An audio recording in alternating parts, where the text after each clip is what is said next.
Assalamualaikum warahmatullahi wabarakatuh. Kembali mengenang politisi beken yang hebat di masa Orde Baru dari Partai Persatuan Pembangunan, Babe Ridwan Saidi. Kali ini saya mengangkat cerita beliau ketika masa kampanye di zaman Orde Baru. Yang pertama, beliau bilang, "Tar, itu kesian gua sama anak-anak itu di daerah kampung, di daerah Kalimantan Barat. Mereka maksa gua hadir. Gua hadir di sono, yang pengunjungnya kampanye cuma sedikit. Ternyata ditekan oleh pihak Kodim. Nggak boleh hadir. Tapi apa boleh buat, biar sedikit saya ngobrol. Saya ngomong, saya diskusi menyampaikan arahan kampanye. Kelar dari situ, ketika saya pulang besokannya saya dapat telepon. Babe, saya baru aja nih berangkat dari kali, direndam sama Kodim.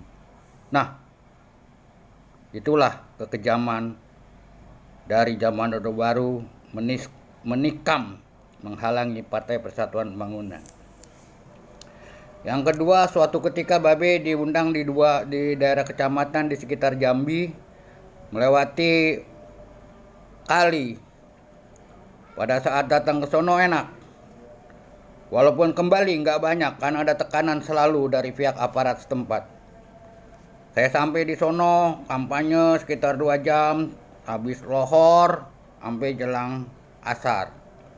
Masuk ke sono lewatin kali yang jembatannya dari kayu. Mobil kita sih cuma satu karena memang diperhitungkan berbahaya kalau banyak-banyak bermobil.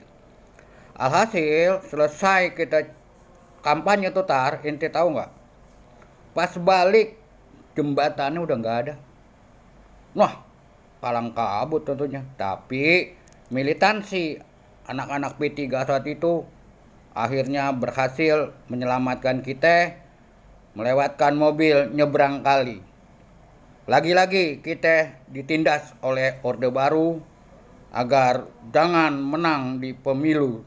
Saat itu 1977-an. Nah, Bang Ridwan cerita ini dengan semangat sambil ngakak. Gile pada tuh Yang ketiga nih yang menarik. Yang menarik ketika kampanye di daerah Serang, Banten. Ikut tutar Oma Irama pada saat itu waktu masih ikut P3 itu. Kelar dari kampanye, dicegat sama Jawara Banten. Kalau nggak salah tuh anak buahnya tuh Bagus Kasan yang memang dedengkot sono yang pro Golkar. Kita dibilangin, ini jalanan semua milik Golkar. Ini kita ini orang Golkar. Kita larang bapak-bapak lewatin jalanan. Jadi gimana dong, kata Bang Ridwan. Anak-anak Tenabang yang menjadi pengawal Babe itu pengen marah, tapi di sono udah pada bogolok semua. Akhirnya inisiatif jalanlah melewati rel kereta api. Dalam menelusuri, memang zaman itu perjalanan kereta api jarang, cuman kan deg-degan, ntar kalau lewat kali, kalau ini, kalau itu. Di perjalanan gerendeng nih anak-anak Tenabang, jawara-jawara Tenabang yang ikut di situ. Ini gimana, masa kita begini sampai Jakarta? Tenang, kata Babe. Oma nggak ada suaranya, diem sambil jalan.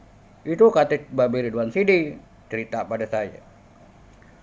Alhasil setelah sejam lebih kurang sekitar 3 kilometer, Babe bilang begini, ini bagaimana nih? Kalau kita lanjut, kita bisa mati capek, mati habis napas. Kalau kita tempuh jalan raya, kita mati beradu. Kontan dijawab sama jagoan Tanabang. Kita lawan, kita jalan ke daerah jalan raya. Sementara itu ada beberapa pihak menyiapkan angkutan umum. Akhirnya rombongan Babe Ridwan Saidi kembali kepada jalan raya. Mereka nggak bekutik karena adu mulut dan bilangnya kita udah mau pulang, itu urusan apa katanya. Alhasil pulanglah semua ke Jakarta. Peristiwa-peristiwa kampanye ini jelas membanggakan Babe Ridwan Sidi sebagai maestronya, sebagai tokoh idola dari P3. Inilah bukti yang nggak bisa disingkirkan kejamnya rezim Orde Baru kepada politisi-politisi non-Golkar. Semoga hikmah kehidupan Babe ini penuh dengan amal jariah, penuh dengan kebaikan, dan semoga pula beliau telah banyak berbuat untuk bangsa, negara, dan agama, dan kelak ditempatkan di surga Allah Subhanahu wa ta'ala.